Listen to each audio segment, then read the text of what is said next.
Did you take a typing class in school? Was it? We had typing sessions. Yes, like we'd have computer day, and there was like typing stuff in that. Yeah. But you didn't have a dedicated class like in high school to teach you to type properly? No, not really. I took one. I can't remember if it was required or if I took it. I don't remember. But at any rate, at some point, I'm sure you learned like your home keys in the proper way. ASDF and all JKL, colon or whatever. Yeah. Yeah. From there, and then you just kind of go from there. Yeah.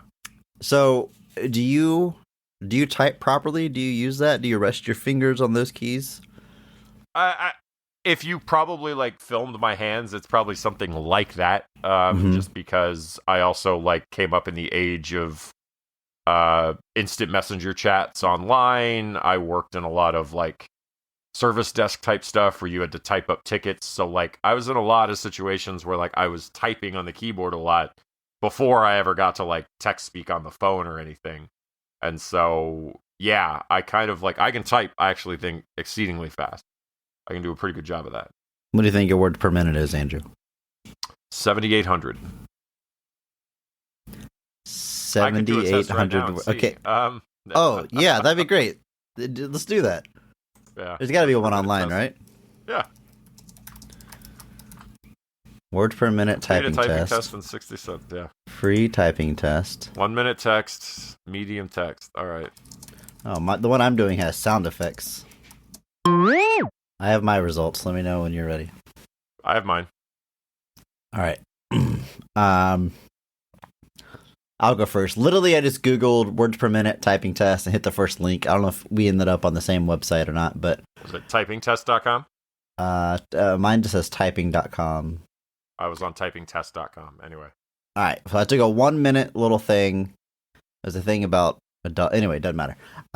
You typed the 1 minute typing test. Your speed was 53 words per minute with 97% accuracy, which I'm okay with this.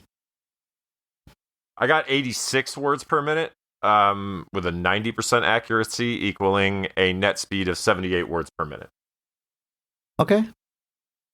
I don't know what good is, but I'm going to say that's good.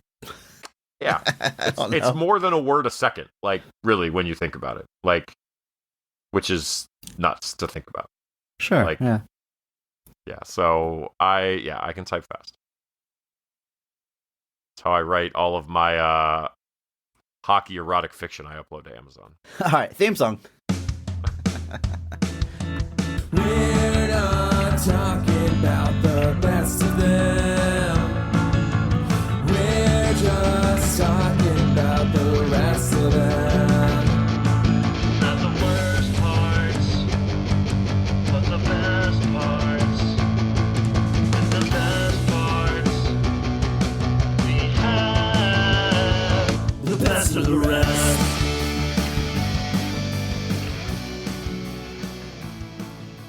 Hello and welcome to Best of the Rest. My name is Chris Logan, and I am joined as always by my brave co-host, Andrew Williams. Say something to the listeners, Andrew.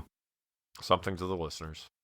Each week, we take a second look at a movie that was poorly received upon release and challenge ourselves to only talk about the things we like and what the movie does well. It's SNL-ish month, and this week we are talking the 2007 film Hot Rod.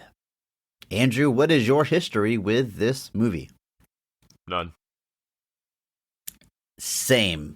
It's so strange because everyone's shocked when I say that. Like, genuinely. Like when people found out we were doing it and we like openly said that like we'd never seen this before or like Same. seen it all the way through. Yeah. I had friends that legitimately were like, how? Like, how have you not like lived and breathed this? Like, I know I had friends in college that were like, dude, Hot Rod. Like, they loved I definitely it, like, it thought this came out later. I was thinking like 2012, I was thinking it came out like well after I was in school, which would explain why it wasn't on my radar. Which, I mean, it kind of does. It comes out in 2007. That's, I guess, that's the year I graduated. I know you're like 2 years before that. But, so I guess I am out of school, but still pretty young. It's like I feel kind of in the target demographic, but no, I didn't see it in theaters. Didn't watch it on DVD. never saw this movie. I feel like I remember one time making an earnest attempt to sit down and watch it, and I didn't finish it for whatever reason, but when I watched it back this week, I'm like, no, I don't think I've ever actually sat down to watch this. I've maybe seen a scene or two, but this was my first time sitting down and watching it beginning to end for sure. Yeah, say like I remember I pulled a clip from it once for like a project I did in college once. I had a friend that was a big fan, and we did this thing where we were like showcasing specific clips from movies. This is what he picked. He was like, I gotta show you this scene from Hot Rod, and it was we'll talk about it later. It's one of the scenes, I'm sure. But yeah, otherwise this just didn't really hit. I don't know what it was. This was 2007, so I was in college. Like I don't know why it wouldn't have really been on my radar. It was right before I would have started my junior year of high school or college, I guess, or my third year of college, because I finished college in 5 years. But overachiever. Yeah, I figure why do it in 4 when you can do it in 5? I mean, we were young, but I mean that's yeah. I was like 20. Probably, like I just turned 20. I don't know why this wasn't really on my radar. We're probably in our film snob phase, right? I mean, college. I mean, we're cinema. Like that. Yeah. It's like the dumb comedies the Dark we grew Knight's up coming with. Out the next year. Like we can't changes enjoy everything. Comedies. Yeah. We gotta get ready for Dark Knight, man. All right, let's set the stage a little bit. The movie is released August 3rd, 2007. Late summer release. It was made on a budget of $25 million. Primed to turn a profit with that little budget, but fails to do so in pretty dramatic fashion. At the box office, it only brought in $14.4 million. Absolute box office bomb. Critically, not well received. That holds a 39%, and that's off 118 reviews, so a pretty large sample size. Audience score, as expected, and then as has been true all month, is higher, but just a 64%. I think Tommy Boy and Billy Madison were even a bit more above that, but this movie has its following. And cult following, I guess, is technically accurate because it bombed, but I feel like most people, certainly within a certain age range, really like this movie. I think it really found its audience. It just, was after its theatrical run. Yeah, it might have been one of the last like home video cult classic. Because we're on the cusp of streaming at this point. Within the next 5 years or so, streaming is going to pick off in a big way. But yeah, I know this definitely like made its waves after it came out on video, where people just kind of really really flocked to it. I'm just shocked. Like I still went to the movies a lot in those days. I still just don't understand how this didn't end up at least something I saw. Like, that's what kind of surprises even me, is that I've never actually just seen this until now. Yeah. Because it just feels like something that I would have eventually circled around to seeing. But, alas. The movie is written by Pam Brady. Now, she is the sole credited writer, which is a weird Writers Guild thing. We'll get to it. There's a lot of other hands, in the inkwell. Is that right? Anyway, she's the sole credited writer. She originates this script, originally tries to get it made with Will Ferrell, but when that doesn't come to fruition, Lorne Michaels steps in and passes it to the Lonely Island guys, and we'll talk a lot more about them later on.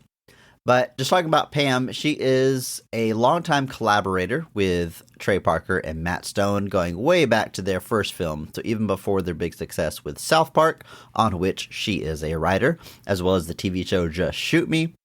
As far as film credits, of course, the South Park movie, Team America, we have Hot Rod here, also a co-writer for Hamlet 2, and the upcoming Smurfs movie. Which, Andrew, hashtag PP, I've seen some trailers for this thing. First off, I saw a trailer for an animated Smurfs movie where they come to the real world. I'm like, I swear we did this already. Like, there's two of them. There's two of them. And they're just doing, it's a, would you call this a reboot or readaptation? It just seems like the same. I'm having trouble wrapping my head around this thing, but there are no laughs to be had in that trailer. Again, hashtag PP, I'm sorry. So I was surprised to see someone with this pedigree is behind the script, but it does give me, like, you know, a 2% more interest in seeing how it shakes out. Yeah, this is an interesting career. Just looking alongside of it, was a writer way back in the day on the John Larroquette show. I don't know if you guys know who John Larroquette is. Any Night Court fans? Or I guess he feels like somebody that definitely in the '90s just had lots of spots where he played just the notorious villain in kids' movies. But I think it's just Richie Rich that I'm thinking of. I don't think there's anything else that he does that in. Yeah, that was an early credit. Then, like you said, gets involved with the South Park Circle, gets credits on Team America, all sorts of stuff, and then still out there. Hamlet 2 actually is a personal favorite of mine. I actually enjoy the insanity of that movie. It's a Steve Coogan vehicle, featuring a variety of different bit parts by people like Amy Poehler and all sorts. It's ridiculous, but I do kind of love it. I think theater kids flock to it a little bit more, but otherwise, yeah, this, like I said, it just looks like it kind of sad. Originally it was a Will Ferrell, I guess that's what they saw this as like a Will Ferrell vehicle, which feels like a completely different movie. Like I can't envision it really. Yeah, like I mean, guess, like, the humor is esque, but I don't know. The humor is so Lonely Island that it's hard to separate it. And again, we'll talk about their rewrites and stuff. But I can see Will Ferrell being a bad stuntman. Like on a base level, I can see him with a dumb helmet riding a little motorcycle and seeing the comedy in that. But yeah, certainly becomes something different.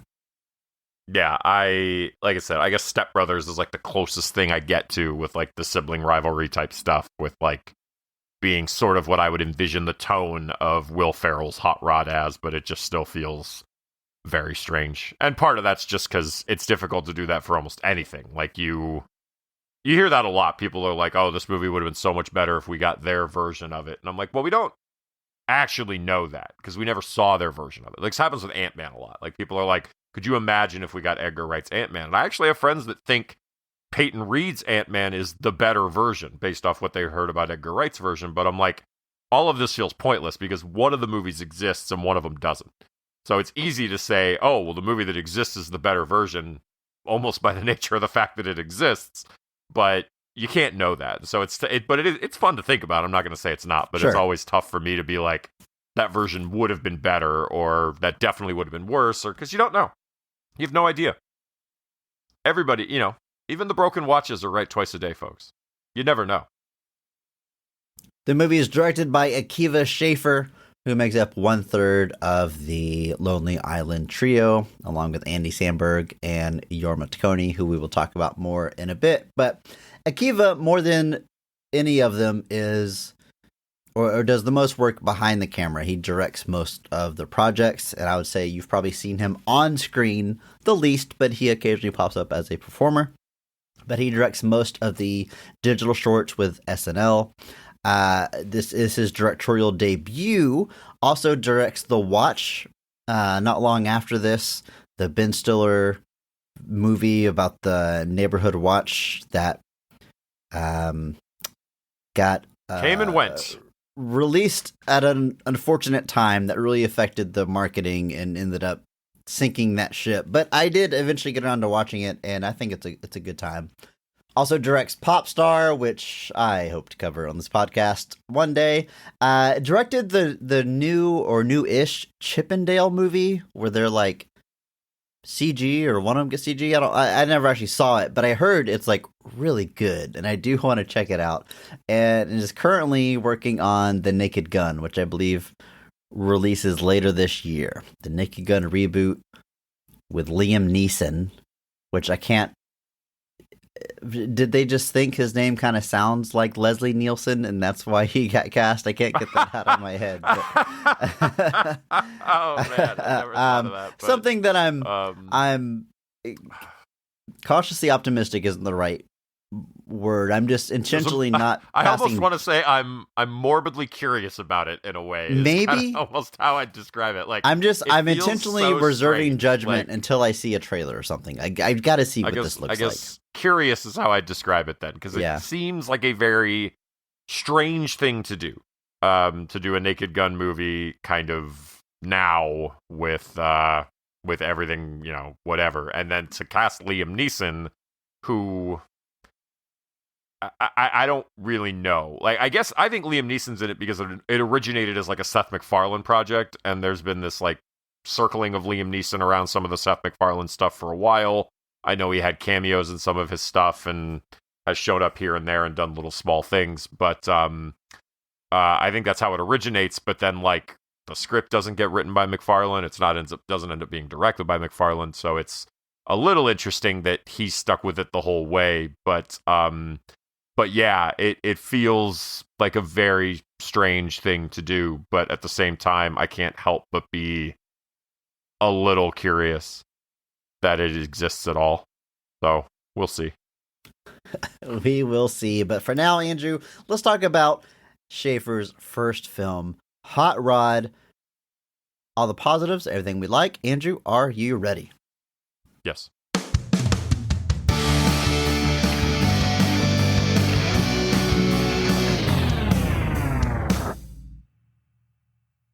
Rod Kimball is an aspiring stuntman who hopes to pull off one big jump to raise enough money to pay for his stepfather's much-needed heart transplant. All right, Andrew, let's talk about this cast. You ready? Yes. All right. I think we barreled right through that synopsis. One of the easiest ones you've done.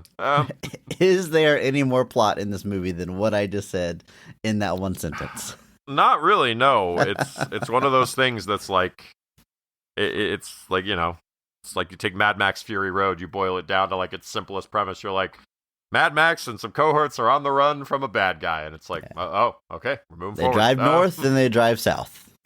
They leave a place and then drive immediately back to it. Forgot my keys. I guess you're gonna drive away if you forget your I left keys. my wallet, guys. I can't That's keep much driving better. without my ID. Thanks for the punch up, Andrew. All right, let's talk about this cast. Of course, we're going to start with the high point, best casting and best performance of the movie, because every episode, we recognize one person who goes so far above and beyond the call of duty that they elevate the quality of the entire film with their performance, and we recognize that person by giving them the Mark Strong Award. So, Andrew, kick us off. Who is getting your Mark Strong Award for Hot Rod? I will be going with maybe not the clear choice, as some would say, not as much as it feels like for our last two, obviously with Billy Madison and Tommy Boy. It feels like these are vehicles designed for it, but even though I don't think I gave it to Adam Sandler for Billy Madison, I don't know, there's no way to check, but I will be going with one of Rod's posse. But I will be going with Danny McBride, who plays one of his buddies, Rico Brown. Rico. Danny McBride here playing kind of a version of the same character he plays in Tropic Thunder. It feels like there's definitely look, a lot of #IPP, crossover there. kind of the same version he plays in everything I've ever seen him in. Not Alien Covenant, man. No, it's Prometheus he's in? Or is it Alien Covenant? No, I think you're right. It's Alien Covenant. Yeah. He's in Covenant. And he's awesome in Covenant. When they announced Danny McBride was in Alien Covenant, I was like, this is going to be the best movie ever. And I'm just saying, folks, Alien Covenant, it's a little underrated. I wouldn't say it's a lot underrated, but it's slightly underrated. It's better than people would have you think it is. I was disappointed when I saw it in theaters, but I do need to revisit it because I have heard plenty of defenders that make me interested to go back. So I will Patrick check it Willems out and Andrew Williams. It's literally two guys that have almost the exact same last name. That's who it is. Anyway, Danny McBride is I know Danny McBride's not for everybody, but I love Danny McBride. I think he's great. Obviously in the things I mentioned, he's in one of some of my favorite television shows. Not Eastbound and Down. Don't much care for that one, but Vice Principals and The Righteous Gemstones are two of my absolute favorite things of recent year. The Righteous Gemstones especially. Vice Principals is a little bit more underrated, but that's him and Walton Goggins as kind of warring vice principals trying to get the principal spot at a school. So it's literally that's the premise, is the principal dies. I believe the principal may be played by Bill Murray. I don't remember. But they both are like lobbying for the job, and neither gets it, but then they just escalates into this kind of needless conflict that's just very, very funny. And then The Righteous Gemstones is just fantastic. They just started their fourth, the final season, I think actually starts, I think it airs today, the day we're filming this, but it's just about this, dysfunctional family of televangelists with John Goodman at the top. Danny McBride plays his son, and then Adam Devine plays the younger son, and they're all so funny on that show. Walton Goggins eventually shows up. If you've ever heard the clip of him going like, "Go outside, nerd," that's where it comes from, is The Righteous Gemstones. But so Danny McBride is great. I actually didn't even know he was in this. I just had no idea. But he's playing. Most of the supporting players I didn't know until I like Bill Hader. I had no idea. I just know. Yeah. I knew Andy Samberg was in it. I think I knew Yorma. Like I knew he was in it too, but that was about it. But anyway, Danny McBride here is playing, like I said, shades of the same type of character he's known for. But I think in this scenario, the kind of limited exposure, it works perfectly. He's one of the many people that surround Rod and try to help him with his stunts. He builds the ramps when Rod says he's going to quit doing stunts. He's devastated because who's he going to build ramps for now, man? Which, it's a problem we all face at some point. But I love his one-liners. I love his attitude. I love how he works within the context of this movie. I love when they make the one really big, strong, fridge-looking dude mad, and Danny McBride like doesn't hesitate at all to start fighting him. Just like kicks him in the nuts and just punches him, dumps his own trash on him, and even his friends are like, "No, man, not the trash." And it's like, nope, he's got to do it. But he has a line in that scene that I feel like you could put in any Danny McBride performance, and it would fit in somewhere in that movie. He says, "Let me make sure I get the line right." He says, "I'm freaking pumped. I've been drinking green tea all day." And like any of his characters could say that. You could put that in Tropic Thunder. You could put that in This Is the End. You could put that in Your Highness. Like I don't care.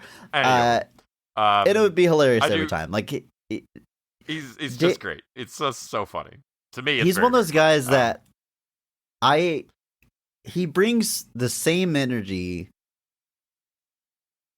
to every performance I've seen him in.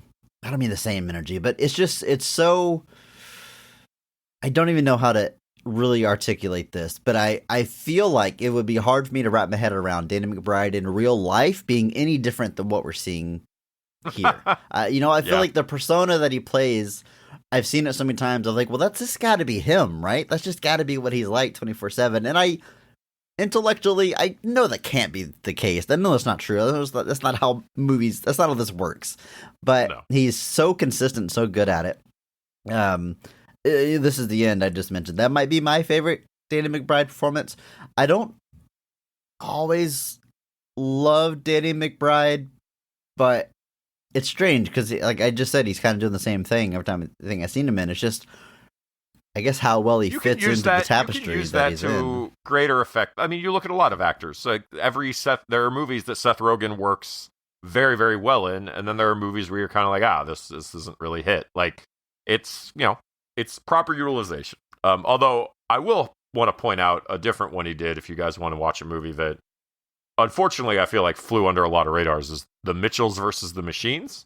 I don't know if. Fantastic movie, and he voices the dad in that. Danny McBride does? Yeah.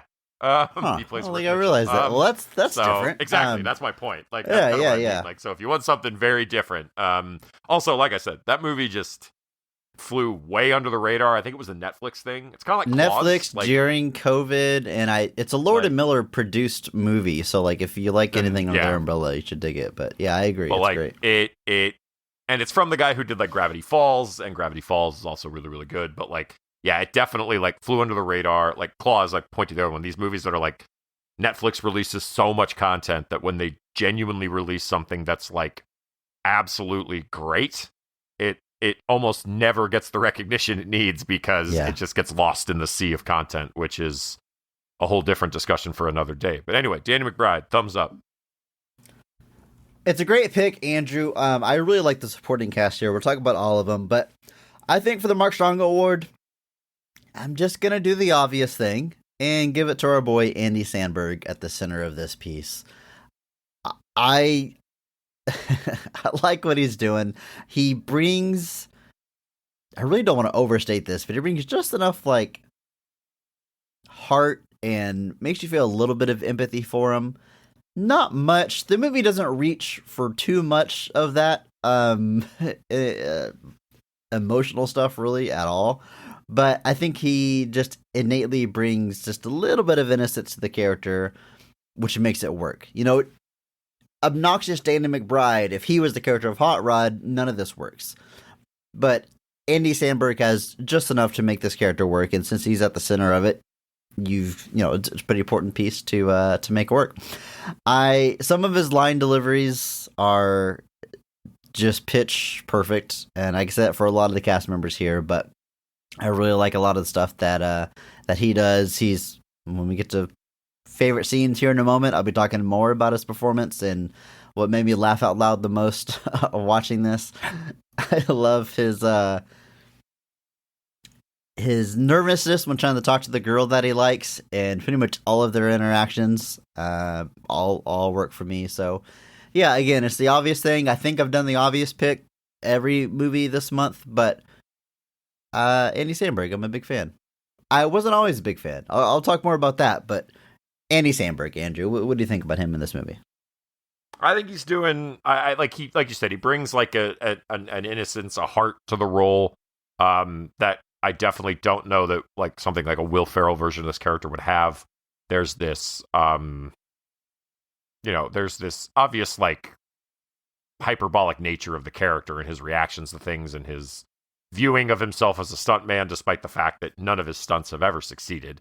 Like there's obviously humor to be gotten from that, but at the same time, he still feels like a very wholesome character who's just trying to do the thing that he thinks he's destined for. And Andy Samberg brings that to life in a very, very big way that works. And so like you said, I wouldn't say that I'm the biggest Andy Samberg fan either, but I think this is definitely an instance where he really brings this role to life in a big way. So I think this is a really good pick. I think one of the reasons maybe I didn't see this movie is at the time, certainly I was not an Andy Samberg fan. For one, I didn't watch SNL. I haven't watched really much SNL in my life, as far as, watching it every week live. But I maybe saw like the biggest digital shorts, Dick in a Box. I don't know if that was before this or not. It might have been after, but like, one or two of those. Certainly not all of them. But to me, Andy Samberg was just a guy with big hair who talked really loud, and that was like his whole gimmick. And I was like, I don't get it. This doesn't work for me. Like, he's in Parks and Rec, and literally that's his whole gimmick. He has like bad hearing, so he yells everything. I was like, oh, he's just the guy that like yells, and like I don't. There's nothing to that. Now, I'll admit now that's an unfair assessment of him, but I had very little exposure to him. And with all the Lonely Island projects, he's always involved creatively and behind the scenes. He's putting a lot more into it than just a performance. And it wasn't until Brooklyn Nine-Nine that I watched, and I was like, oh, he's actually pretty great. Like, he's capable of like having heart and being a three-dimensional character. And I love that show. I love his performance on it. And it really turned me around on Andy Samberg. And then I saw Palm Springs, which I love. I can't praise his performance enough in that movie. Like, I watched the movie the first time. Again, that was another pandemic release. And I liked it a lot. It's a fantastic comedy. I think it's streaming on Hulu. I think it's like exclusively on Hulu. Very, very good. Highly recommend it. And then I watched the movie a second time. Actually, I did it with for the Stream It podcast. Shout out to Stream It. But I was a guest on their show. We covered Palm Springs, and I watched it again. And seeing that movie again a second time, it's not like there's a twist ending or anything. It's about a time loop, like you know that going into it, but you have a lot more knowledge about the character going in the second time. So when you watch it on a second viewing, you can see so many layers that his character is playing in every scene.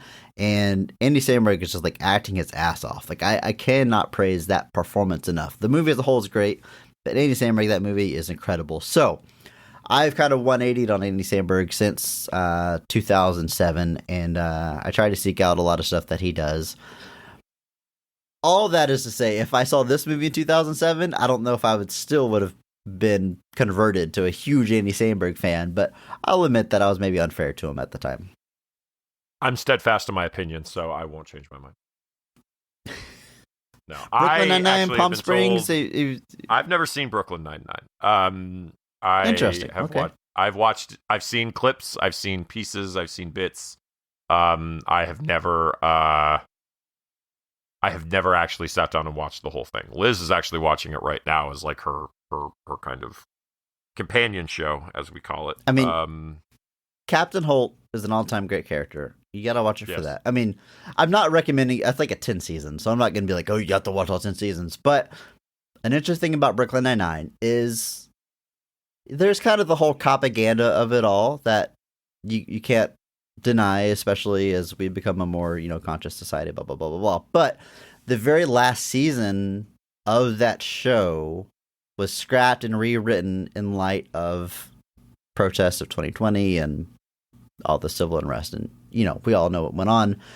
And it addresses all that stuff head on in a very interesting way, and it still remained funny. And that's just something they didn't have to do, but I really commend them for.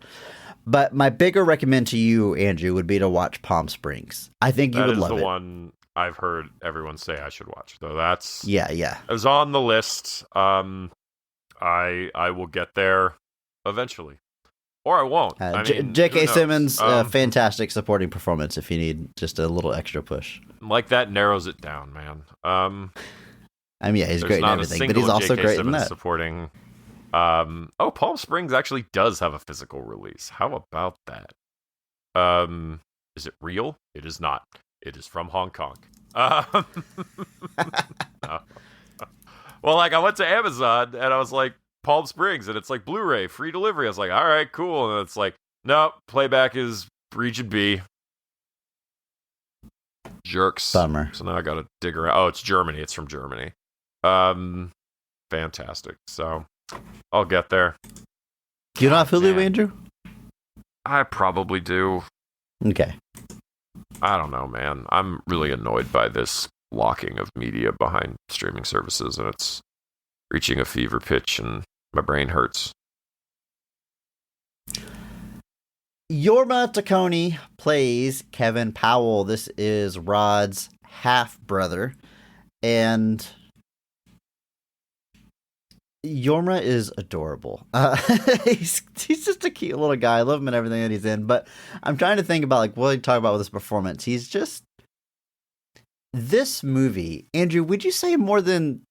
Let's just look at all three movies we covered in SLish month. This one has the thinnest excuse for a plot that is just there to support a bunch of gags they want to throw in. That's not even That's not like a. I'm not trying to insult the movie. It is what it is. I think the creators wouldn't really deny that. But, I talked about how contrived Billy Madison was. But Billy being in school is so integral to everything that we see. Whereas in Hot Rod, in the background, you've got this, his dad needs a surgery, the money, blah, blah, blah. But scene to scene, we're just watching a bunch of ideas they had for stuff that would be funny to see in a movie. You know what I mean? Go ahead, yeah. Well, I can't think of a scene that Yorma's in that has really much to do with the plot. It's just him and Andy Samberg get together in a room and something funny happens. That's... God, when are we going to talk about... Well, I guess we'll talk about we'll beans get there, later. I'm sure. We'll get there. But there's Yorma's always hilarious, in the background. There's one where he's just, on his heelys in the driveway doing, tricks on his heelys as much as you can do tricks on heelys. Or there's a scene where they're all dancing in the parking lot and he has the funniest dance. It's just a bunch of little small gag stuff that I think is really funny, but I don't really know how to talk about this guy like as a character. It's just he's I mean, he's not really a character. He's the supporting. He's the support to the joke. Really, is what it is. But it's like you said, because like Billy Madison, the hook of Billy Madison is Adam Sandler in school. Like that's the joke, and so the setup has to get you there. And so they admittedly come up with one of the most unnecessarily complicated setups to get you there. Like they can't, because they have to be like, okay, what's the reasoning for, you know, a 30-year-old man to go back to elementary school? And so they have to find the way to do that. And in Tommy Boy, the joke is Chris Farley and David Spade on a road trip. Like but even that, like, they're like, okay, all the jokes and all the premises are spinning out of them being on this road trip and running it and their wacky hijinks. So they create a reasoning to put them on a road trip. And the fact that both movies involve their father's businesses, just a little strange. Now, obviously, this one, the gag is really just the failed stunts and then the interaction of the characters. Like, it's definitely got the thinnest plot, but that thin plot just services all of the things they want to do. And that's, you know, there's plenty of comedies that are exactly like that. Like, it's you know, you look at something like Blues Brothers. Blues Brothers is a fantastic comedy, but the setup for that movie is just an excuse to get them on the road together, to get them hanging out together with their band. Like, it's a semi-convoluted setup, but it just it's just there to serve the purpose of the film. So let them set up the comedy and do the bits that they want to see. So this movie's no exception, but I would say it's definitely, it's the one where I feel like The Lonely Island definitely is being, like, if you call, like, this obviously, it basically is a Lonely Island movie, for lack of a better way to put it. Right. So that breakdown of, like, what the original script is versus what it becomes, that would be really interesting to see, like, what the original script was versus what it became, and how much of this movie is really just these guys all messing around on set and filming the stuff they think is funny. Because it's like Iron Man. Like, Iron Man has credited writers, but does it? yeah. Does it though? Like, like I remember for a while there, they would be like, oh, the writers of Iron Man are going to do this. And I was like, look, the writers of Iron Man are Jon Favreau and Robert Downey Jr. Like, let's be real here. Like, no, obviously writers work very, very hard. Yeah, like That original the script, they have secret to get sauce credit, of but, Iron like, Man, like the reason that makes it Iron Man is, like you said, Robert Downey Jr. and Jon Favreau. And I would say if you're a big fan of Hot Rod, it's from what the Lonely Island guys are bringing to it for sure. This movie reminds me of an adage I've heard with music, but I think it applies here too. It's something along the lines of bands have their entire life to make their first album and then 8 months to make their second album. You know what I mean? It's like the very first time you finally get a record deal. It's like all the songs you've been working on for a decade or whatever, how long you've been making music, you polish and have an album, and then you start over from scratch and are expected to turn around and make another movie. So this movie feels like a bunch of guys that are finally getting to make a movie for the first time, and all of their ideas they had, you know, growing up and joking around, like, oh, wouldn't it be funny if we saw this in a movie? They found a way to work it into this movie. That's what it feels like for me. And Yorma's in it, and he's adorable. Bill Hader plays Yorma? When did we talk about Yorma? He directed MacGruber, man. Oh, okay, yeah, sure, yeah, okay. Your favorite film of all time.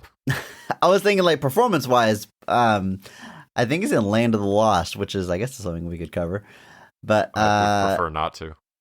Bill Hader plays Dave McLean, and I'm a big fan of Bill Hader. Like him and everything he's in. Love him in the It movies. He's hilarious in Trainwreck. Barry, I haven't sat down and really dug into, but I hear a lot of great things about that. I think I would enjoy it. Can I tell you something that blew my mind? What's that? Andy Samberg, Yorma, Bill Hader, and Danny McBride are all less than 2 years in age apart. Why does that blow your mind? Danny McBride looks 10 years older than all of them. And Bill Hader looks at least 5 years older than all of them. Like, Yorma and Andy have this youth appearance to them. That, like, Yorma for sure. That dude looks like eternally young. But like, and even Andy, like, Andy's not like Andy's like 46, 47 now, and I'm like, he does not look 46. But like Okay. Danny McBride, I just assumed was significantly older than these guys, and then Bill Hader, I assumed was at least like slightly older. But like, no, they're literally all basically the same age, and that just seems so like. You put Andy Samberg and Danny McBride next to each other, and you're like, one of these men is 46. What's the other's age? I would assume McBride is in his 40s and Samberg is 10 years younger. Like, so the fact that they're all so close, just definitely broke my brain a little bit.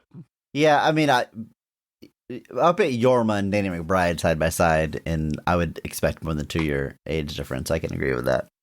And they're like about a year because Yorma's older crazy. than Andy Samberg is. Bill Hader's really funny. I like him a lot. He is a little underutilized here, but Bill Hader was not Bill Hader when this movie comes out, so that makes sense. But he's got a big scene where he is. It's one of the scenes where I'm talking about, like, they just found a way to work it in, where he's tripping on acid. He gets metal stuck in his face, and he calls Andy Samberg to drive him to the hospital. That just happens in the middle of this movie. But I love how straight he plays that scene when he has this huge piece of metal sticking out of his eye. Very funny. Bill Hader's great.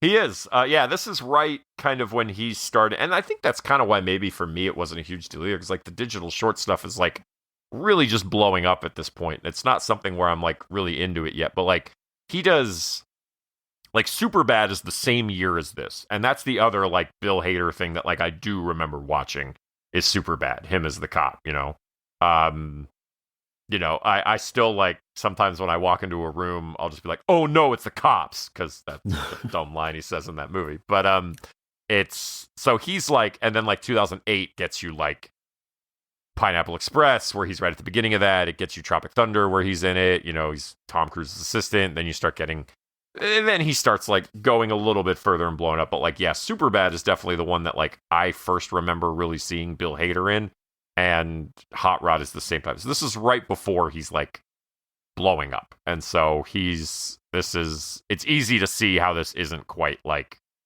it's tough to say he's underutilized. He's probably he's actually probably being properly utilized given that for the where time, he is for in his sure. career Yeah, at this point. Yeah, Bill Hader's someone that I've maybe watched more like Bill Hader interviews than I've watched like content. Like I love just watching clips of him on talk shows because he does like a ton of impressions that are all very entertaining. Yep. And then he shows up in the documentary. I know we've talked about it before on here, but Too Funny to Fail, the documentary about Dana Carvey's show, and he's one of the people they talk to during that, and he's just got a bunch of great talking heads in that. Highly recommend the documentary. But yeah, Bill Hader just as Bill Hader is very, very funny. I love that documentary so much because one, it really is insane, just like the quality of talent that was involved with that show for how much of a flop it ended up being. But the gag in that obviously watch the whole thing, but there's one bit they show in that documentary that I think is one of the funniest. We've things talked I've about ever this seen. exact thing on the podcast. I know we have. I won't do it. I know we have, but I won't do it then. But anyway. we'll put a link in the Discord. It's best, someone retelling it won't do it justice. just But I've watch the video. It's the best. I've watched the whole documentary, but I've watched that clip. I don't know. I watch 10 it so plus many times. Like Yeah, every couple of weeks, I'm like, I need to laugh. Let's watch this. All right, Andrew. Isla Fisher is in this movie as Denise Harris. She's older than all the men in this movie. I love your obsession with the. She looks 20 years younger than all of them. Hashtag PP. Isla Fisher, very talented actor. Probably not pointing to this movie for like something to put in her reel to show that off. I almost feel like this movie should have just. I'm sorry, this is gonna be very off course here. Hashtag PP. Hashtag PP. Should have just not had a woman in it. Just that's clearly not what you're interested in telling. So just have all your dumb friends and your dumb jokes, and just because she gets like no jokes in this movie. She's just a pretty girl that's next door that for some reason likes our lead character, and there's really no reason to. Her boyfriend is an obvious douche, and we know eventually she's gonna leave him, and at no point does she get to be like the driving force for the comedy. but she just gets to stand there while the comedy happens around her. And I don't know, man. I'm sorry. This is probably like an annoying soapbox to be standing on. Apologies, but certainly if I watched this movie in 2007, that probably would not have been a takeaway of mine. I can promise you that. But it's just, I think of a movie like Walk Hard. Love it. Hilarious. And Jenna Fisher in that movie is hilarious. And she gets to be part of a lot of jokes. And like, it's the same role as this, love interest to the main character or whatever, but you can still use them as a equal and as a player. And like, these are talented people, but it's not Isla Fisher's fault, but like, what is this character bringing to the comedy of this movie other than, like I said, being a prop, like she finally leaves Will Arnett and he gets the whole "don't go" bit, which is really funny, but like she could have done that, she could have done a version of that, but I don't know. I was kind of frustrated by this. Yeah, I like the movie overall. We'll talk about it, but I don't know how to talk about Isla Fisher's performance without just being frustrated at the underutilization of the character. I can agree with that. I would say definitely I understand why you don't like Wedding Crashers now, because she's even less utilized there. Although she at least like part of the plot there. Like here, she's not even really like the only gag she gets in this movie is that she's better at stunt stuff than Rod is, and it's one throwaway scene. Yeah. And that's it. And it's never brought up again. Like it's just literally like a 10-second gag that like she actually can do like dirt wheels with the bike. She actually can like stand on it and do like stuff that Rod can't. And that it's in that one clip and it's never brought up again. Like Queens of the Stone Age arguably get to be part of more jokes in this movie than Isla Fisher does. And they're in it for like 4 minutes. But no, I can agree with that. Like she's doing exactly what's being asked of the performance. But like you said, there is just not a whole lot to that performance.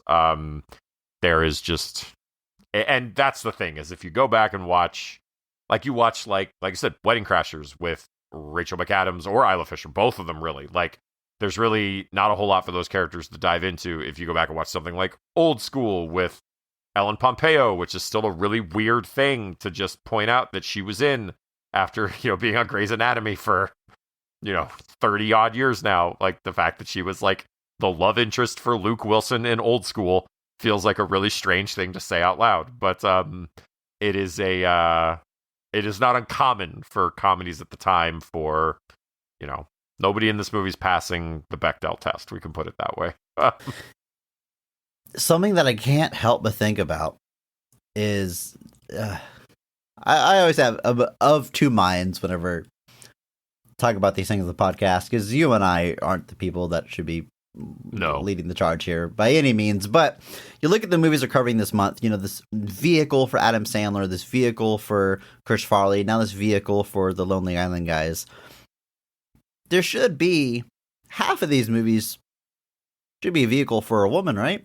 Like half of these should be like up and coming female comedians that get their shot to have a movie built around them to launch their career. Like just mathematically, like half of these should be a woman, but like I can't think of any. It's like, oh well, they made Bridesmaids, so now things are even. It's like and here's the thing I will say about Bridesmaids. As much as I love Bridesmaids, and it is written by women, it's directed by a man, because they weren't quite willing to go all the way with giving women the whole thing. And yeah, I none of this is like an indictment, by the way, on this movie, on Hot Rod, on Tommy Boy, on Billy. Like none of this is an attack on these movies.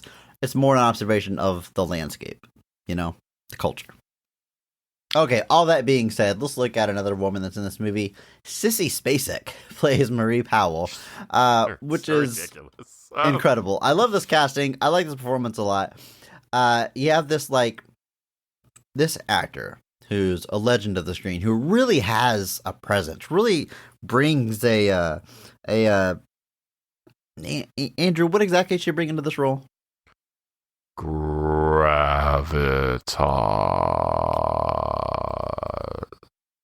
Beautiful. That's it. Haven't done that one in a while.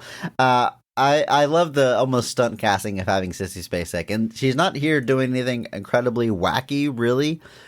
But it's just the fact that it's Sissy Spacek and Ian McShane as his parents, like that alone. I mean, Ian McShane gets a little more wacky. We'll talk about that, but I like the performance. I like how sweet she is. She's just a real nice, sweet mom, and there's just insanity happening around her in the family. It's a good example of stunt casting. How about that? Yeah, in a movie about stunts, there's a really good example of stunt casting. So Hey, yeah, a little on point there. Obviously, like you said, Sissy Spacek is a legend of the screen, all the way back with Carrie, Coal Miner's Daughter, things like that. Coal Miner's Daughter, I think, is the one where she got the Academy Award. Gotten Golden Globes. She's gotten everything. Her career speaks for itself. But yeah, to have her here is this like even when like the insanity is happening, she's just kind of sitting by like, yep, that's life here in this house. Like she just rolls with it.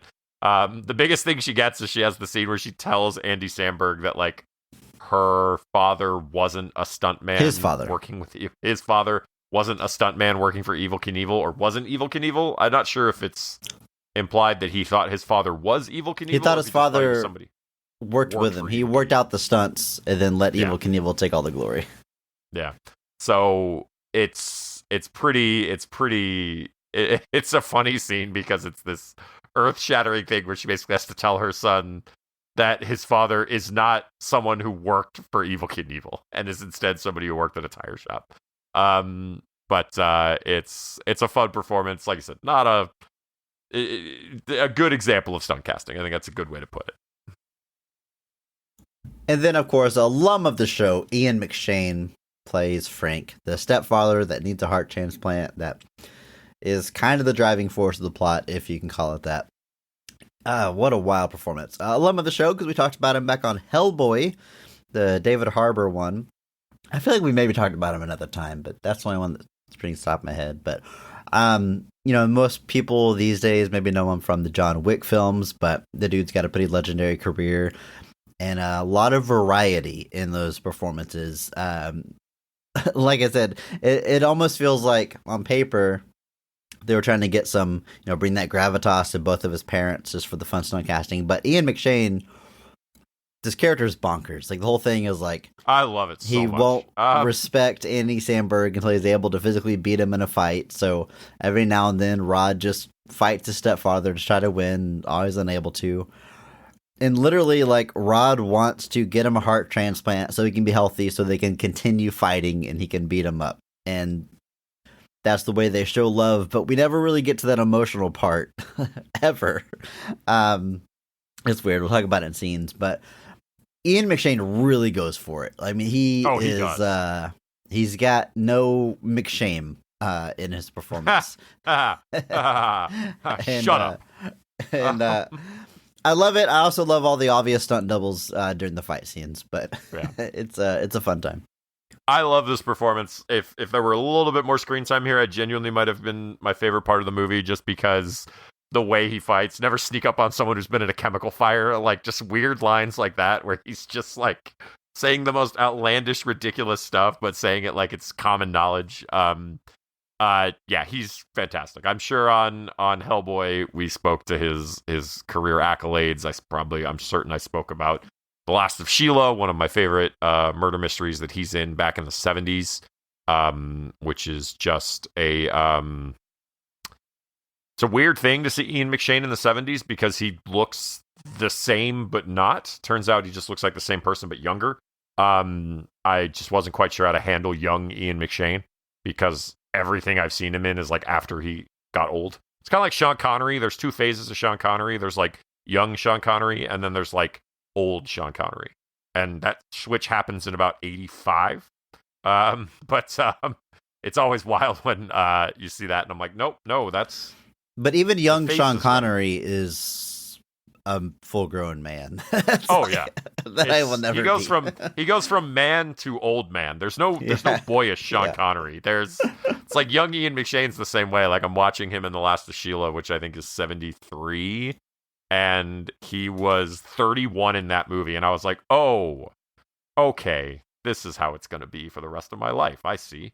But anyway, Ian McShane, I love his performance here. Just the fact that the ridiculous lines he says, the way he, says that he has to fight him in order to gain his respect, and how Andy Samberg is so insanely dedicated to that notion of like, not just like, is this necessary, but like I have to do it. Like, and so Ian McShane goes for it. Like you said, Ian McShane's an interesting career that's full of, great movies. It's full of some amazing performances. It's full of a lot of great performances, but he's, it's not all hits, but he always goes for it. I always think that's great. And here is no exception, whereas this man's crazy stepfather, he just goes nuts. And it's fantastic.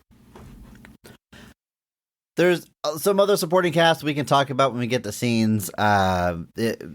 I'm sure we will, but Andrew, we have to do that. We have to get to the scenes of this movie, and of course, we're going to start with the best scene of the film, or at least our personal favorite. So, Andrew, in your opinion, when is this movie firing on all cylinders, and what is the best scene in Hot Rod? It's got to be the needle drop scene where the crowd is aware of it. That was like it's got highlighted once in a scene that I in a video I think we watched about needle drops in movies, but there's a scene where they're hyping up for the final stunt. So I'm going to go for this scene just because I think it's where I definitely was like, what is going on? Like, what is happening in this movie right now? And it's a song called You're the Voice by John Farnham is playing. And it is a big hit in Australia. It's gotten some attention by some people, but it's playing here to get them like hyped. And it's a good hype song for like, we're rallying the troops, we're getting the people behind us. But at a certain point, while they're like assembling the crew and like walking towards the stunt, like they cut to people who are singing the song. Yeah. And so we're like everyday people breaking on the sidewalk. The fourth wall here, where like it suddenly is revealed that basically like everybody around them is singing You're the Voice by John Farnham, and eventually it descends into like a mob riot that just starts looting the town, this small weird town they're walking around.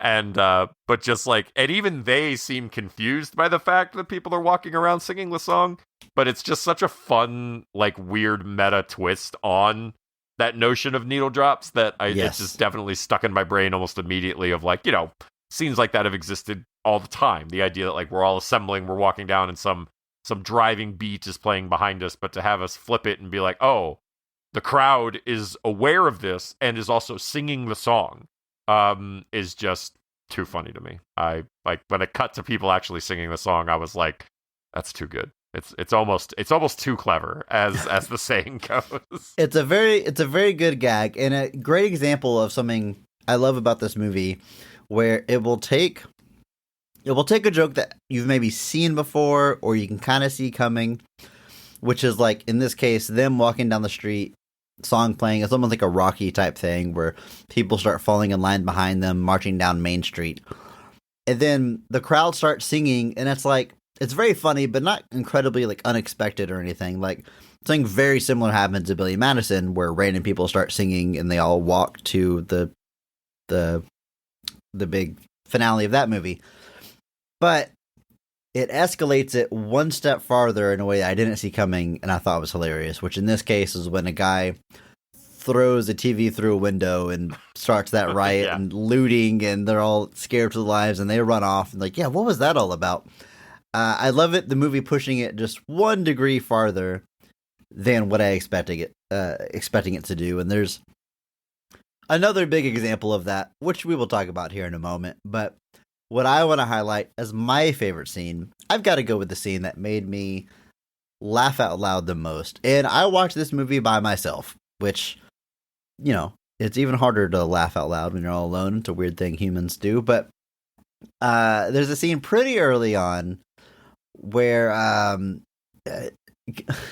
this movie is such a collection of scenes versus a driving narrative. It's hard for you to even locate or remember what part of the movie it's in. I think maybe Rod is upset after the pull jump because he failed. Yeah, that's got to be it. And then he has to go to the woods to, I think, punch dance, I think is what he calls it, which is just a big Footloose parody, which, yeah, 2007, of course you're going to reference Footloose. So he goes to the woods, he's got the dramatic music playing, he's dancing all by himself, just like Kevin Bacon in that warehouse. And it's pretty good, it's pretty funny, but it gets to a point where he starts jumping through the air and like doing a flip midair, and it's very obvious that he's like jumping on a trampoline, and he does it over and over and over and over again to the point where they're showing the same jump repeatedly from different angles, and it does it a few times and it's funny, and then it keeps doing it. Like they push it so far that I am like cackling on my couch to the point where like I'm laughing really hard, and that's not even the punchline they're setting up. What they're setting up is he eventually lands this jump, and he lands on a slope, and he falls down the mountain for a long time, which is also hilarious. But the peak of this joke to me is just showing the jump in the air over and over and over and over and over again. The movie is only 87 minutes long. I love how much time they dedicate to one joke. They do it a few times. We'll talk about some other ones, but him jumping through the air repeatedly had me dying. And then, yeah, he falls and he rolls down the mountain, and there's plenty of shots where it's an obvious stunt, like dummy just slamming into a tree, and Andy Samberg ADRing in the oofs and grunts, and that is also hilarious. This whole scene is my favorite. I'm gonna go with Rod punch dancing, jumping, falling down the mountain. This is a fantastic scene. He's all frustrated and he wants to go. He's got to go, punch dance his feelings out, and he goes off to the woods. And there's like all this like dramatic lighting too. Like they do scenes where it's like the sun casting his silhouette to the camera and like weird stuff like that. And it's very, very funny. I love those types of gags. I'm sure I've described this on the show before, but it reminds me a little bit of when I did an edit for an episode of Highlander, the TV series, in college during an editing class, where the machine kept eating my edit of this scene, which is this guy thinks this other immortal is a vampire and he stakes him. But the vampire is not a vampire, he's an immortal, so he just gets back up and then he stakes the other guy. Like kills the other guy that tried to stake him. So when I had to redo it for the fourth time, because the computer kept crashing, I made those staking sequences 3 minutes each of just these dudes repeatedly wailing into each other's chests again and again. I did the same thing where I found every conceivable angle of that shot. I put together like a minute sequence, and then I just copy pasted it 3 times, and then I did it both times. So It's always funny. This 2-minute sequence of what should have, or not even 2 minutes sequence of this episode of Highlander the series, I turned into like a 9-minute sequence. And the teacher, I didn't see the teacher watch it, but apparently he did, like, he was apparently laughing quite hard as he watched it happen. Somebody was in the room and was like, I thought he was going to die. And I was like, that might be the legacy I leave behind for my film career. But it's just right. It's a good balance, but in this one, I laughed a lot. I can't say that, I did it first. It was probably after this, so I probably stole it from them subconsciously, but always funny. There's another scene where they take one gag and they push it as far as they can, and it's the cool beans scene, which I had never seen before watching this movie. I have heard it talked about. In fact, I think I heard these guys talk about it, maybe on the Seth Meyers and Lonely Island podcast, which I'll just do. It's a good time. They talked about the scene, but what I remember them saying is like, yeah, there's a scene where you see cool beans a lot, and in editing, it was really hard to find the moment where like we stretch it on for too long or lose the audience, or it becomes not funny then funny again. So I was like, okay, yeah, I like scenes like that. As I just said, the jumping scene. What I did not know about this scene before watching this movie was that they edit the footage and add the beat and turn it into a song in the middle of this movie. And I love that decision. And that is an example of, I think, this movie taking something you might expect, you've seen in a comedy before, where they're repeating a line back and forth to each other, in this case, cool beans, and they're saying it in different ways, and it goes on for too long. Look, the gag always works for me. But the fact that they're willing to, like, I don't know if you call this breaking the fourth wall. I don't know, but like totally jump tones and add the beat and edit the footage and make this weird little montage music video that just don't acknowledge it and move on. I think it's fantastic. I love when comedies can just go for it like this in a way that no other genre of movies can really do. You can't get away with something like this and anything else. And You saying they don't make them like this anymore, Chris? Couldn't make this movie saying, today? No, I'm saying if you can only do this in a comedy, right? Like you can only just wildly change tones. I don't using editing as part of the joke, I think is very funny. I think maybe that's what I find it very. This sounds so silly to talk about in this way, but I think it's very like bold. Man, like it's the dumbest little joke in a dumb comedy, but like the willingness to go for the joke, because like if this doesn't work for you, this is the worst scene like you've ever seen in a movie, you know. But like I thought it was pretty funny, Andrew. It is funny, and it's unexpected too, like you said, because like, you know, breaking into a song, that's one thing. It's one thing to like just have the characters to start singing. And even in this case, this is right before the like wall breaking needle drop scene. This is like right before that, and so it's kind of almost a double whammy of like you have this weird like auto-tuned breakdown song, Cool Beans, where they're just manipulating the audio but also manipulating the video with it. So you've got the jittery cuts, you've got the jump cuts, you've got the back and forth, you've got all this stuff like right in the middle of the movie, and then it's immediately followed by a scene where the characters are singing the song. And it is very funny. But yeah, they run that pretty hard doing the Cool Beans song. I have mentioned the fight sequences between Ian McShane and Andy Samberg. I want to call them out more specifically now. The first one is just literally the first one. It's an arguably extremely important scene because it literally propels the plot of the rest of the movie in a way. Because the whole reason he wants Frank to heal is so he can fight him again. So he like preps himself, he dresses himself all up, and his half brother's just like, you know, you don't need to do this, right? And he's like, yeah, I do. They have like their weird ritual they do before he goes down there, and he tries to sneak up on him, and like I said, the line he says will just live in my head forever, where he's like doing a medicine ball, and he tries to sneak up on Ian McShane, and Ian McShane like gets away and goes, never sneak up on a man who's been burned in a chemical fire. And just the way he says it so casually, just like this is something that he needs to be aware of, is just amazing. I laughed so much watching this fight. It's just ridiculous. Like you said, this is another sequence where you can definitely tell there are doubles being used as they go flying through walls. They go through framing and everything within this basement, and it's just very, very funny to me. And then the second fight at the end where they meet up again, now with I love them going into this fight. They're like, tell me, they said he's even stronger now, like after his heart transplant. So like at one point they're fighting and he's just like, I'm gonna beat you, old man. He's like, old body, young heart. And like, so now they're just implying that he's an even tougher fighter because he's got this young heart in his body. And they end up fighting all over this barbecue, and I love that they're like at one point the radio host that sets up the whole stunt is like, should we stop this? And she's like, no, just let this go, let him sort it out.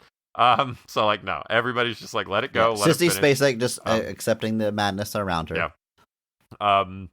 And the whole time I'm just laughing so hard just watching Ian McShane and Andy Samberg have these ridiculous fights. It reminds me a little bit of in some of the Pink Panther movies, there's movies where Clouseau fights with his butler whose name is, I forget.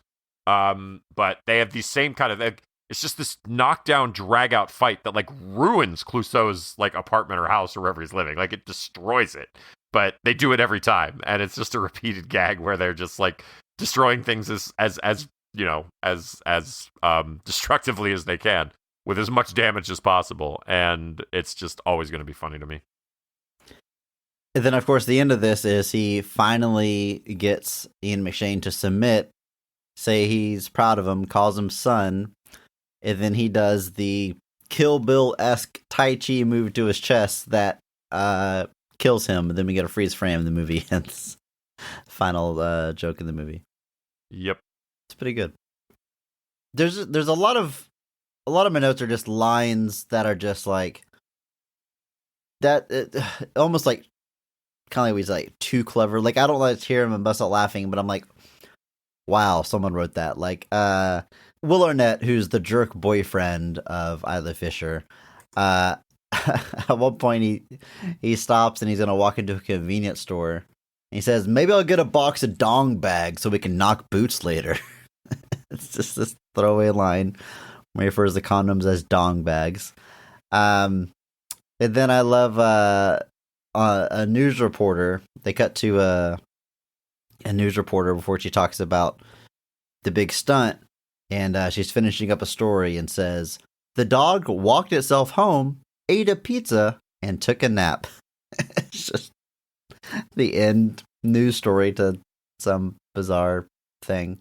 And then Andrew, this rivals the big showing the trampoline jumps over and over again as the hardest I laughed. There's a part where we see his half brother Yorma makes a video, a compilation of all of his stunts, and he's really impressed by it. And we get to see some of the video, and it's all, you know, really like low stakes stunts, really goofy looking stuff. And his brother has added like captions and, you know, really zhuzhed it up. Windows Movie Maker, early 2000s type yes, stuff. Yes, yeah, exactly. But there's one shot where Andy Samberg, Rod, is coming to the camera, and he goes, boom! And the text says, bam!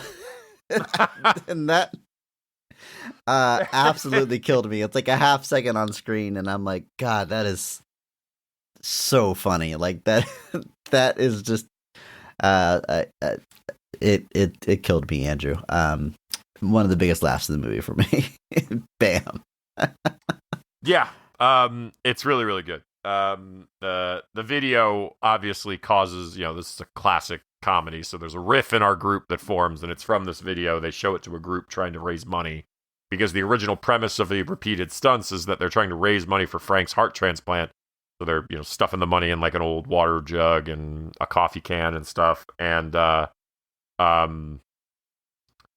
want to kind of culminate this with like a video of all of his stunts so that they can like charge admission for people to watch them. And people just laugh. They just laugh at it. Rod ends up going into the projection room. He throws the projector out the window into the projectionist's car, which is not made apparent until later. So he loses all the money he has, and he's really mad at his half-brother for doing that. Thinks it was a sabotage, and they kind of all break up, and then eventually they reconcile, largely after Bill Hader gets a piece of shrapnel in his eye. But it was... But yeah, that sequence of showing him the video before that kind of public screening, the way he did some of that, just the really...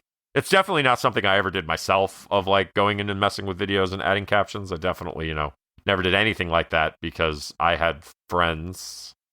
But it's a very funny gag. It all builds up to the final, you know, big jump he's going to do at the end of this movie. And something I expected from the movie going into it was this movie was going to be just a running joke of him failing stunts the whole time. And the gag was going to be, oh, look at him fall and get hurt. And there's a lot of that, but the movie has a lot more comedy beyond that. In fact, the stunts kind of fall away after like the first third. And then it kind of becomes about some other stuff before we get back to this one big jump. But the final jump, he's jumping, what is it, like 15 buses, I think. We haven't seen him succeed in a single stunt this whole movie. But he gets a true motorcycle before this final stunt. And he hits the ramp. Andrew, what were you expecting? Were you expecting him to finally pull off the one big stunt, or were you expecting him to crash like all the other ones? I figured he was going to get across. I figured that had to happen because the funding stopped. You gotta do something to get the people riled up and get the rest of that money for that conveniently priced heart transplant. Yeah. But I was definitely not sure what to expect because like part of me is like, is he going to crash into the buses? Like, is he going to get across? And I think the way they did it was the right scenario of he gets across, but loses the bike and just crashes into the ground and has his weird out of body experience watching a taco fight a grilled cheese sandwich, and then returns to consciousness. Like you do, it's like the Nice Guys. Before you die, does everybody see a taco fight a grilled cheese sandwich? Or is that, or do you just, is that him specifically? Yeah, I agree. This was the right way to go. I love how they do it too. Like he's slow motion in the air. He's giving everybody a thumbs up, but then on a wide angle, we see that he is now like 8 feet away from his motorcycle midair. And then part of me thought maybe he like almost magically lands back on it right at the last second, but no, he crashes. But he's okay, as he has been this entire movie through all these horrible. Like, there's not a single shot of him like in a cast or like with a broken bone, despite him clearly breaking every bone in his body, which I think is kind of a fun subtle gag's not the right word, but a fun decision that they made there. The very first stunt we see, which is like how the movie opens up, he is going to jump just one truck and he crashes, which we all expect, but it is the most gnarly wreck because what was supposed to happen, what they planned for with the stunt double, is for him to slam into the side of the bus or the truck that he's jumping. What actually happened in real life and is in this movie is the stunt driver overshot the truck, slides across the top, and slams into the landing ramp and falls to the ground. It looks CG assisted. It looks like a dummy, maybe. It is 1000% a real person breaking their femur, and they got rushed to the hospital immediately afterwards. And it looks so sick. God. It's so gnarly, like it looks fake. Like they talked about like reading reviews, and like I was really turned off like the obvious dummy or CG or whatever. Like, oh, that was a real stunt man. Like that is 100% real. Oh God, that's painful. It is like to the point where like no other stunt after like the movie in that very specific way peaks in the very first scene. Like that is the most hard hitting, brutal looking crash that he does in the whole movie. But what a way to kick things off. Yeah, I love that in the lead up to that. It starts with them being like, he's like, guys, did you reinforce the ramp? They're like, no, we didn't have time. Like what are they? There's no audience. What are you doing? Like there's no timeline here. Yeah. Like it's not like he needs to jump at this moment. What is going on? And then he just crashes and burns. Then he hypes up his pool jump and then just crashes right into the pool. It's I mean, yeah, my note for the pool jump was like, that is exactly what I expected to happen. Like he's gonna just not make the pool and just crash. That's exactly what. So that's why I'm glad that wasn't the entire movie. Like that's just him like getting down in the dumps. But well, like even the stunts he's doing, like for people, like sometimes it's stuff he's doing, but then it's just like unimpressive. It's not like he's failing every time. Like he gets hit with the washer while he's wearing a bunch of pads, and it's like okay. Or he like sets himself on fire, but then like he ends up ruining the parties and stuff like that. So they get a little bit more humor out of it, but it's not quite as simple as just all of them. He fails at all of them, basically. It's they find a bit more to get out of it than just that. Andrew, I enjoyed this movie. I thought it was pretty funny. Some scenes really are gonna stick with me. I would probably watch it again one day, but in my heart, it's really nowhere near some of the other movies that we've talked about. I mean, the other two movies, the SNL-ish month, and some of the other comedies from my childhood. And I've been thinking about why exactly that is, because I don't necessarily think the movies that I hold on a pedestal from when I was growing up are necessarily that much better than this. But it's got to come down to like when I was exposed to them. And I got to like, why is that? Why is that there's movies you'll see between the ages of 8 and 15, we'll say, that are so funny to you that you can watch even 20 years later and still have a great time. But some equally dumb or juvenile comedies come later, and you might appreciate them, think they're funny, but like they will never be on the same pedestal, because I think it's a little bit more than nostalgia. And it's gotta, I don't even know what this theory is. I'm just gonna start talking and see if I get somewhere. There's this thing with babies, or just children developing, where like their brains work differently. They're much more sponge-like, like a baby learns a language in a matter of a couple of years, whereas once you're an adult, it takes so much more work for you to be able to learn something, right? Like your brain is like in this hyper learning mode during different phases of development. And I gotta think that's there's why they gotta say be you something. should learn additional languages when you're younger, not when you're older, because your brain is more susceptible to taking them in. Exactly. So there's got to be something with like preteen, early teenage years where like you're finding your identity, you're finding your own sense of humor, and like a movie can hit you during that time in a way that's gonna like legitimately shape part of your personality or sense of humor and imprint itself on you to where it's, like I said, on a pedestal more than any other movies I'm about to hit in a different period of your life. Like, do you think there's something to that? Like, I've made the joke already, with Adam Sandler movies that like, yeah, it's funny that the Adam Sandler movies that came out when I was 10 are so much funnier than the ones that came out when I was 25. And it's like, I don't know if the movies are really that different. I think it's you that's changed more than anything. But I don't know. What do you think, Angel? Do you feel, first off, do you feel similarly about Hot Rod? Like appreciation level, but is it anywhere near some of the comedies that hit you when you were a teenager? No, I would rewatch Hot Rod when I liked Hot Rod more than other movies we watched this month, going back to them, because the only movie of these that I really sort of remember watching when I was younger was Tommy Boy. Like, watching Billy Madison now is a very different experience, and I would probably watch Hot Rod again before I watch Billy Madison. There's stuff I liked about Hot Rod that still works for me now, whereas most of Billy Madison, I would say, doesn't. But I don't have that, like, attachment to it.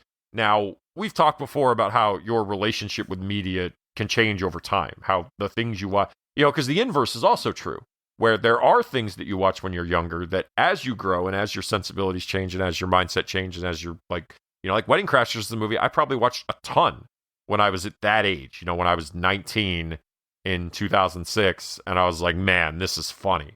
And now it's like, no, like maybe not. So the inverse is also true of like, you grow out of things. But I think the idea that there is something you can watch, because my fear of showing people the movies and stuff that I enjoy is that they're going to understand where I've stolen everything from. And I fear it really being shapes found out. your personality to some degree, right? You, like, I mean, like, you have that legitimately. moment where you stare in the mirror. Are you like, am I a person, or am I just a stack of pop culture references in a trench coat? Like, and then you stare off into oblivion for 6 hours, and you're like, maybe I'm both, or maybe I'm neither. And you realize that you don't have time to think about this. You have to go have pieces of rubber shot at your face. So, you go and do that, and then think about it there too. But I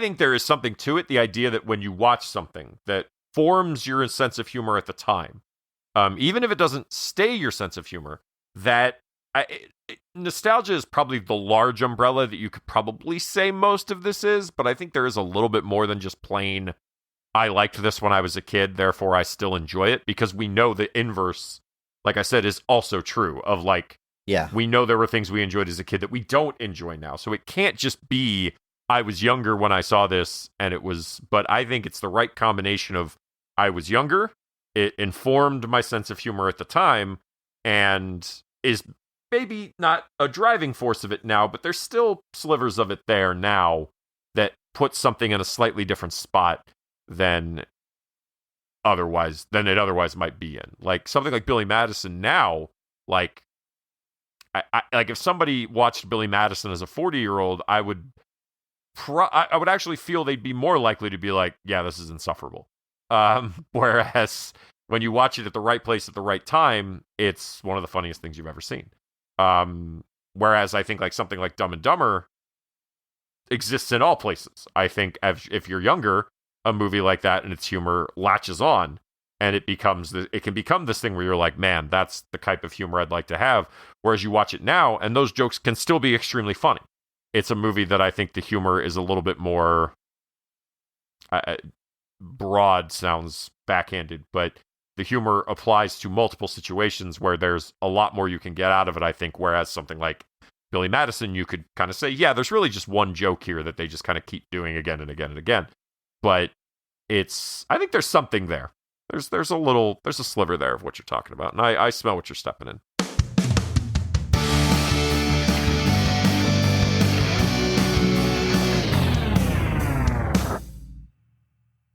Andrew, of course, now is the part of the podcast where I get to ask you a question and you have to answer it. Those are the rules. That's what your contract says. A little peek behind the curtains. We are coming up on a deadline for this recording, so I'm going to ask you a question and you're going to try to keep your answer concise so we can get out of here on time. Here we go. Andrew, you are a huge fan of hockey. I am not. I don't necessarily dislike it, but I don't. I'm in Houston. I don't have a team. My Not knowledge yet. of it is very cursory. I will definitely attend games if we. Time limit. Let me get to my question here, Andrew. As you know, there is a trend in hockey. We'll just talk about NHL specifically, where in general, very generally speaking, less goals are scored now than in previous eras, say like the 80s. And part of this reason, there's a lot of factors. I'm sure. I'm gonna try to keep this concise. Is that the nature of the goalie from going way back to where goalies didn't even have a mask and didn't even crouch down. They were just a person in front of the net until the position evolved. They got a mask. They crouch down. They get pads. They get a special position. They crowd more of the net, and that develops over time. In addition to the nature of the goalie, the athletes playing are larger now than they once were. We got so much technology towards, personal training and specialized positions that the goalie role has just evolved tremendously over time. And you yourself, you play goalie. I'm sure you're familiar with. I know you're familiar with what I'm talking about here. But the base of the question is, scoring as a whole is lower now than in previous decades, previous eras, and that could come across as a less compelling sport to watch, or maybe a dip in viewership, or just less exciting. My question to you is simply, should the regulation size of the net be changed or expanded to accommodate this? All of that for a Happy Gilmore reference. I can't. Gotta give you a 10 out of 10 on that one. 10 out of 10. No, because the trend is actually reversing and scoring is going up and save percentages are going down. So no, the net size is fine. So you think it is correcting itself? The nature of shooting the puck has been getting a lot more attention, whereas I would actually say goalie coaching and attention is on the decline. Like if you're a younger hockey player and you're playing as part of a team and your goalie coaching is going to be significantly less than, say, the defenseman or the forwards. It's getting to the point that if you're a goalie and you want to get goalie training, you almost have to go to like special goalie camps and stuff and get kind of like specific training. So I would say you've got I wouldn't say decline. Obviously, goalies that are playing at the NHL level are still elite athletes, but growing up and playing goalie, like the classes that I did when I was like learning to play, like nobody ever did goalie. Like you got maybe 5 minutes of somebody shooting pucks at you. Like I really kind of figured it out myself, which is why I'm so aggressively mediocre at it. But it's but as like a peewee growing up, I've heard that like if you want goalie coaching, you basically have to go to a goalie camp. You're not going to get it from like a peewee program. But the counter to that is that people that shoot the puck have gotten so insanely good at targeting specific spots of the net, reacting to where goalies are at, and they're shooting it so much faster because of stick technology and a variety of other things that, like, the best goalie in the world, you can find the spot and shoot it past him. It doesn't matter how good he is. You also have situations where, it's not just about the goalie. The best goalie in the world won't be able to save a terrible team in front of him, and that team is probably going to still allow 6 or 7 goals. So the trend is actually slightly reversing, where the game as a whole is changing, which is leading, like, there are NHL starting goalies that have save percentages under 900, which means they are stopping less than 9 out of 10 shots. And when you have 40, 50 shots a game, it just adds up. They're going to score. And so I think the regulation net size, if anything, needs to be shrunk to make my life easier. So okay, that's where I'm going.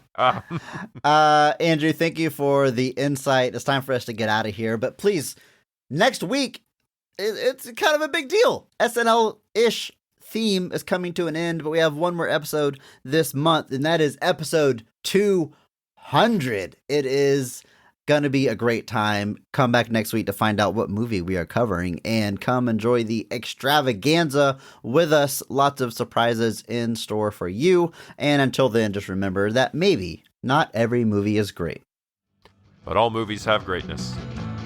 Thank you to Mark Benavides for singing our theme song. Check him out on Instagram at NotThatMarkAnthony. And thanks to Mitch for the music.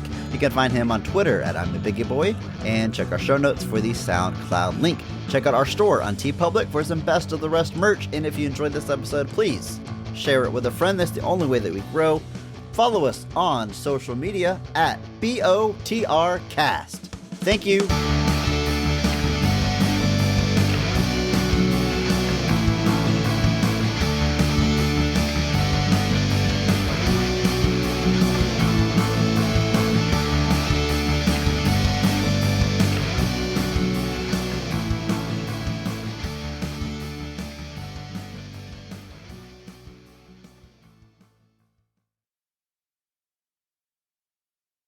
No joke, dude. You go to a bookstore now, like, there's a whole section in the romance sections that are like hockey-themed romance novels. It's wild. What's hockey? Like, hockey, the sport. Oh, I was thinking, like, in my head, I picture words, I don't know if you do this, but I was picturing Haki. I was like a Japanese name or something. But I assumed it was an anime, honestly. Hockey.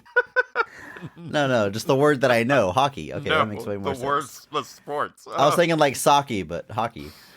No.